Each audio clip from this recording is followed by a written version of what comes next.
Hello guys, welcome to my channel the medical sensei. आज मैं start करने जा रहा हूँ the pickle series. It includes the pallor, icterus, clubbing, cyanosis, lymphadenopathy and oedema. ये जो है ना, this are the basics of the general examination. आपको यूनिवर्सिटी एग्जाम्स में, आपके फाइनल एग्जाम्स में ये बहुत काम में आने वाला है। ठीक है, ये बहुत इंपॉर्टेंट है क्योंकि जो भी आपका वाइवा होगा इस पे क्वेश्चन जरूर पूछे जाएंगे एंड आपको ये टॉपिक अच्छे से पता होना चाहिए। ठीक है, सो स्टार्ट करते हैं द पिकल सीरीज एंड आज का अपना टॉपिक है पेलर। ठीक है, तो स्टार्ट करते हैं पेलर। सबसे पहले डेफिनेशन ऑफ द पेलर।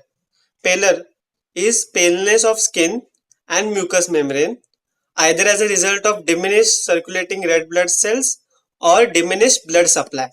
ठीक है, सो आरबीसीज कम हो जाते हैं सर्कुलेशन में या फिर ब्लड सप्लाई कम हो गया।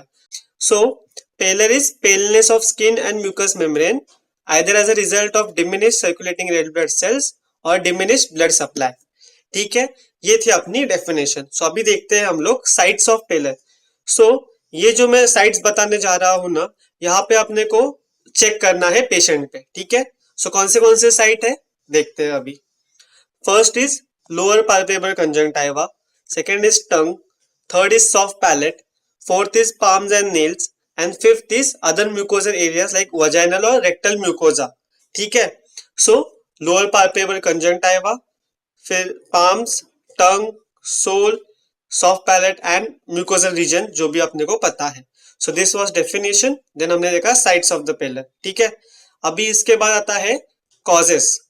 सो main headings is anaemia, vasoconstriction and cutaneous causes. ठीक है, ये तीन हेडिंग्स में अपने को कॉजेस बताने हैं।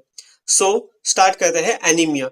Anaemia can be haemorrhagic, can be haemolytic and can be dyshaematopoietic. ठीक है, सो B12 डेफिशिएंसी हो गया, फोलेट डेफिशिएंसी हो गया, अप्लास्टिक एनीमिया है, प्रेगनेंसी है, क्रॉनिक इन्फेक्शन है, इन सब में डिस हीमोपोएटिक एनीमिया हो जाता है। ठीक है, देन आते हैं वेजोकॉन्स्ट्रिक्शन। इसमें shock is the one which can cause pallor. ठीक है, hypovolaemic shock and cardiogenic shock. Then आता है exposure to cold, fright, syncope and postural hypotension, इसमें भी अपने को पेलर दिख सकता है। देन आर्टेरियल ऑक्लूजन होता है, then we get to see pallor. ठीक है, so this was anaemia, then vasoconstriction. अभी देखते हैं cutaneous, like thick skin and nails होंगे, एडिमा होगा, एडिमा कॉजिंग डिजीजेस जो भी है, एंड मिक्स एडिमा। सो क्या क्या चीजें हैं क्यूटेनियस में? Thick skin and nails, oedema, causing diseases and mix oedema. Okay, so ये था अपना causes, definition, sites and causes. So इसके बाद नेक्स्ट क्वेश्चन जो वाइवा में आपको पूछा ही जाता है वो क्वेश्चन है ग्रेड्स ऑफ पेलर। ठीक है, सो अभी देखते हैं grading. So the grading is mild, moderate and severe pallor. ठीक है, ये अपने को बताना है। अगर conjunctiva and mucous membrane involve है so it is a mild pallor. ठीक है, pallor of conjunctiva and mucous membrane, then it is a mild pallor. उसके बाद आता है मॉडरेट पेलर जिसमें कंजंक्टिवा है, म्यूकस मेम्ब्रेन इन्वॉल्व है एंड स्किन इन्वॉल्व है। ठीक है, ये इंपॉर्टेंट पॉइंट है। देन अगर कंजंक्टिवा या mucous membrane plus skin and plus the palmar crease होगा then it is a form of severe pallor, ये अपने को पता होना चाहिए। देन इसके बाद वाइवा जो अपना होता है ना, वो कहाँ पे जाता है? एनीमिया के ग्रेड्स पे। So that is normal haemoglobin levels क्या होता है? More than equal to 12 milligram per dL रहता है। देन माइल्ड एनीमिया इज जब हीमोग्लोबिन लेवल 10 से 11.9 मिलीग्राम पर डीएल हो जाता है। Then moderate is 7 to 9.9 milligram per dL हो जाता है and severe is less than 7 milligram per dL is a severe anaemia.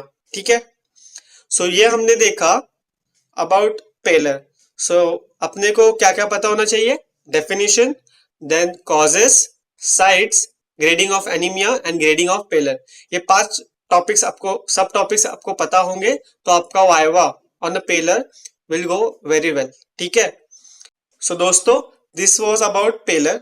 इसके बाद next lecture will be on actress. वो भी एक इंपॉर्टेंट टॉपिक है क्योंकि एक्ट्रस ऐसा टॉपिक है कि बहुत लोगों को उसके क्वेश्चंस जब पूछे जाते हैं तब कंफ्यूजन रहता है, इसलिए आपका हर एक कंफ्यूजन मैं सॉल्व करूंगा उस अगले लेक्चर में।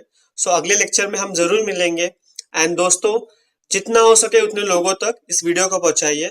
जितने लोगों को आप जानते हैं उन सभी लोगों को इस वीडियो को जरूर शेयर कीजिएगा, उससे मेरे को मोटिवेशन मिलेगा और भी ऐसे अच्छे लेक्चर्स बनाने को। ठीक है, सो मिलते हैं हम अगले लेक्चर में। Thank you and don't forget to subscribe my channel the medical sense.